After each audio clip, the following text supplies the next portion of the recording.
Greetings, everyone. I hope you are fine. I hope you are doing well. I'm Olanimoloyi, and this channel is all about African history, politics, business, social activities, and many other things.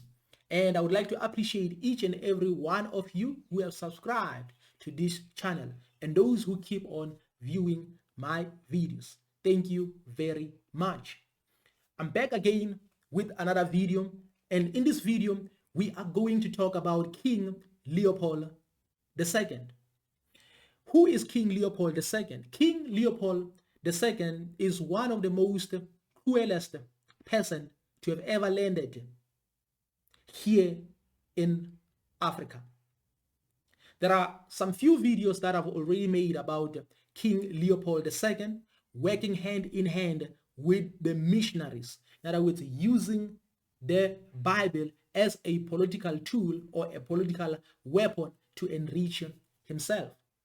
Please bear in mind that I'm not against religion, I'm not against Christianity, I'm not against the Bible. But we have to keep it in mind that this man worked hand in hand with the missionaries in order to do what? In order to enrich himself using the Bible. So why he used the Bible? I would like to refer you to Dr. Hendrik Clark, an African American historian. He once made a lecture in the 90s, if I'm not mistaken, about the spiritual part of a religion and the political part of a religion, or spiritual part of a religion versus the political part of a religion. So he stated in that lecture that many oppressors, or all oppressors in general, are using religion in a form of politics because their purpose or their aim is to oppress. That is why they are using religion for political purposes and not spiritual purposes. And that is why sometimes when it's election time, most of these political leaders will go to churches to pray together with you in order to campaign, and etc. and etc. But the moment they are in power, the moment they get power, you start asking yourself, why are they now implementing all these laws that are against the churches, or these laws that are not in favor of the churches? Is because these people don't care about the spirituality, the spiritual part of the church, but they want to use the church for political purposes. And they've influenced many people. They've influenced everybody. That is why some of the church members might tell you that if something happens to you, they won't come if you don't attend the church. They'll tell you that if you die or if something happens to one of your family members or relatives, something like that, they won't support you. Why? It's because psychologically, they're actually using the political part. They've been influenced. That is why there are people who are like, church and politics are the same. Why? It's because everyone has this mindset of using the church in a political way, or the Bible in a political way, or any other religion in a political way. Why? Because they want to get something. They want to enrich themselves. So that's the focus. In this video, I just want to talk about the consequences, because right now as we speak, King Leopold II is in charge of Congo, is in control. He's on top of Congo. He's on top of the world. So now, this man, King Leopold II, in order for him to be in charge of Congo, he had to negotiate with other countries, so that they won't disturb him in Congo, because Congo was now like his own personal property. So this man was in charge, this man was in control. So we are going to talk about manipulative tactics and the consequences. And at the end of this video, if some of the things that I would have spoken about are not happening in your country, you are not affected, I would like to tell you that you are living in 100% free country. If some of the things that I will speak about in this video are not affecting anyone in your country, then it means you are living in 100% free country. So now King Leopold II is in Congo. So some people might ask a question: how did he get that land of Congo? This is what he did. He forced the chiefs or the kings of Congo at that time to sign a document that was written in French. This is a manipulative tactic. Why he used this manipulative tactic is because this manipulative tactic is used everywhere. In other words, you sign a document that is not written in your own language. You don't understand anything. That is why whenever you go through terms and conditions of every contract that you are about to sign, is written in small letters, and sometimes it's difficult to understand. This is a colonial tactic. This is a colonial strategy. So at the end of the day, when you are like, okay, now it's time for me to make some claims because I have damages maybe in my place, I have damages maybe in my car, and etc. Then they say, okay, now we have to go back to the policy.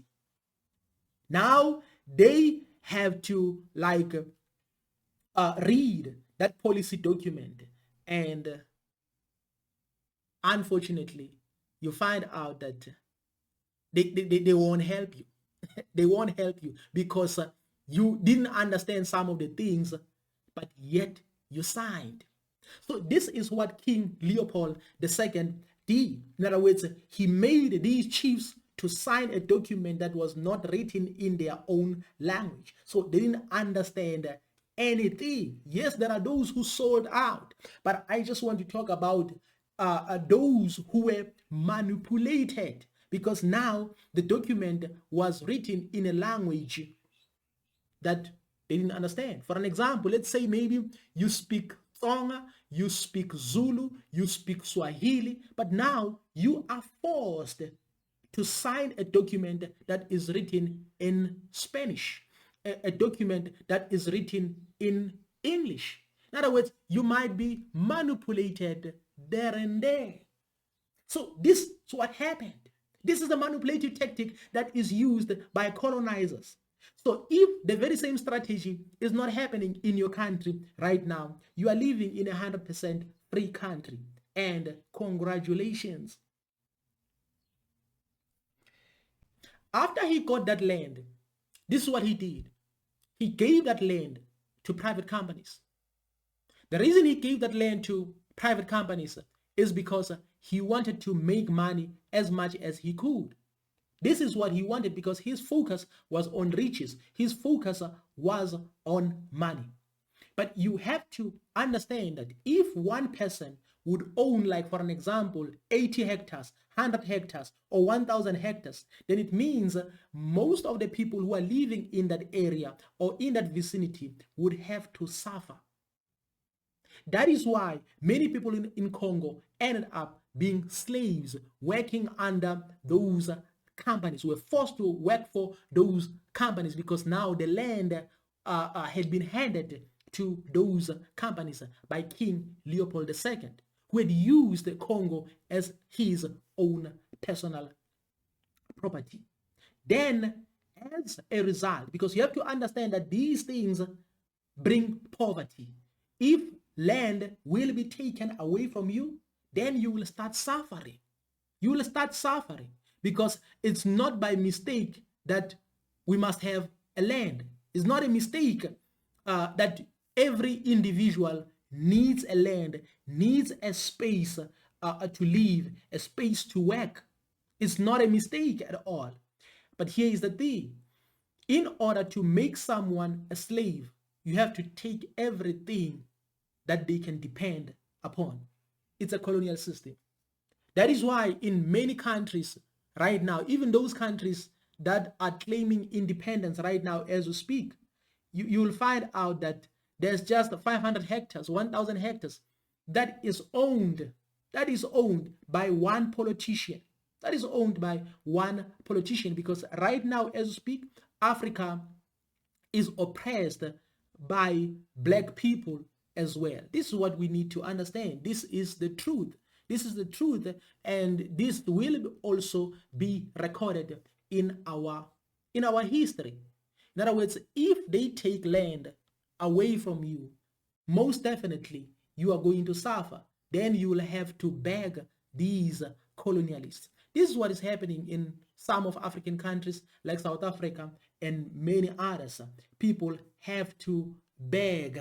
Why? Because now they are limited. They have small spaces, and in those small spaces, they cannot do anything at all. So is a colonial system. So in other words, if it's happening in your country, then it means you are not free. You cannot claim independence and freedom as long as you are limited like that. This is the strategy of King Leopold II and the effects.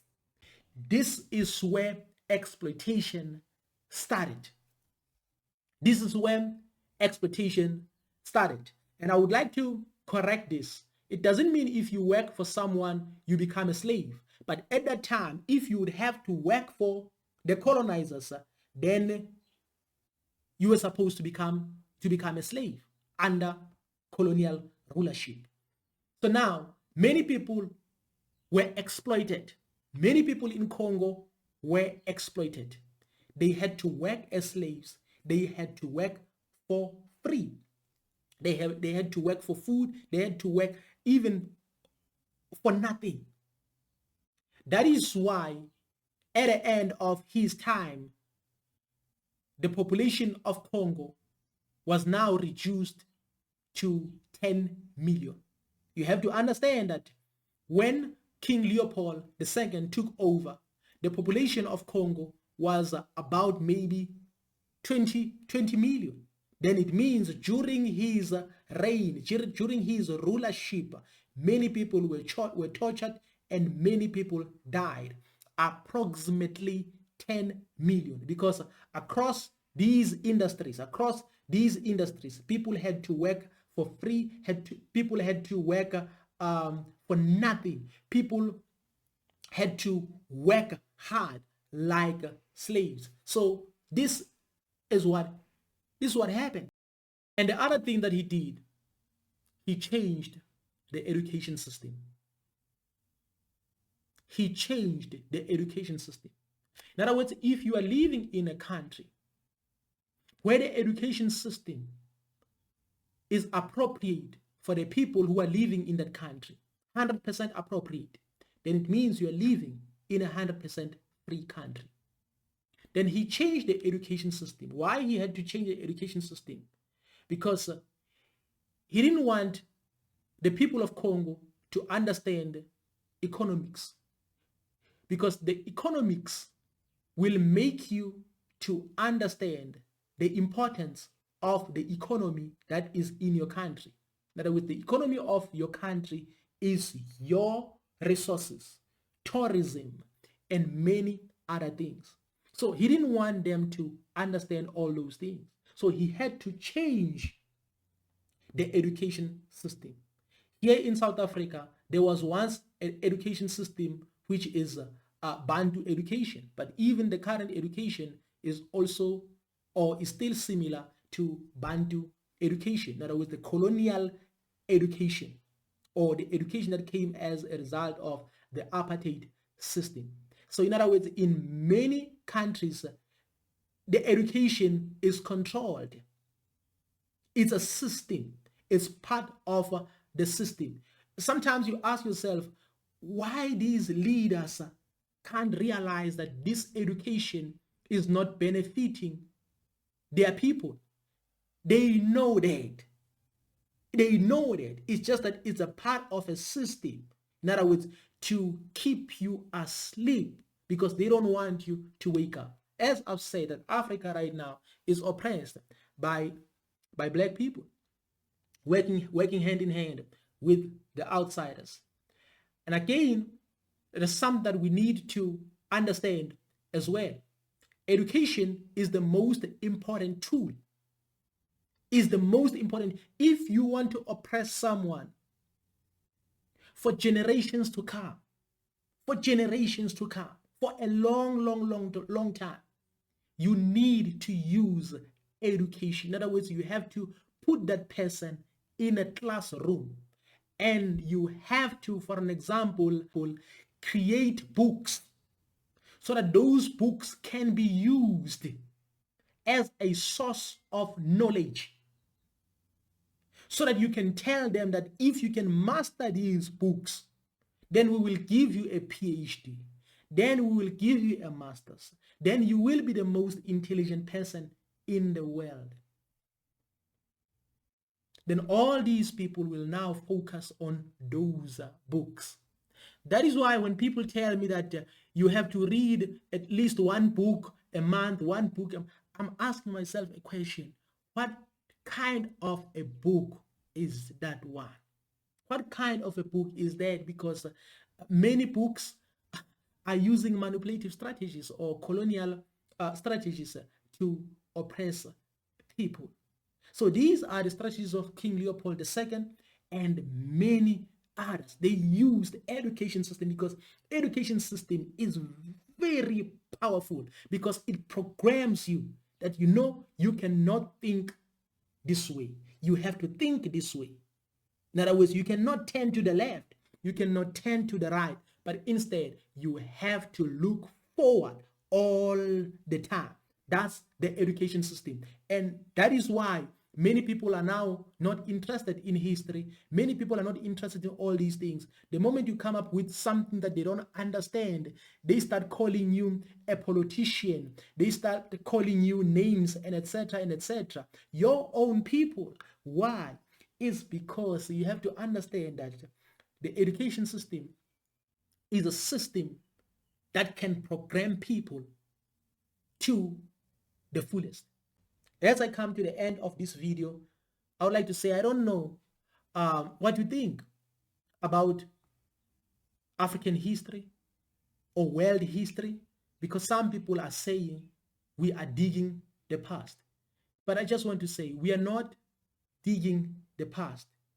We have to inform people, because if you are informed, it will be easy for you to identify some of the problems and say, you know what, I have this problem because of this thing. So in other words, I have to rectify this thing so that I can live a good life, so that I can solve my problems. Thank you very much.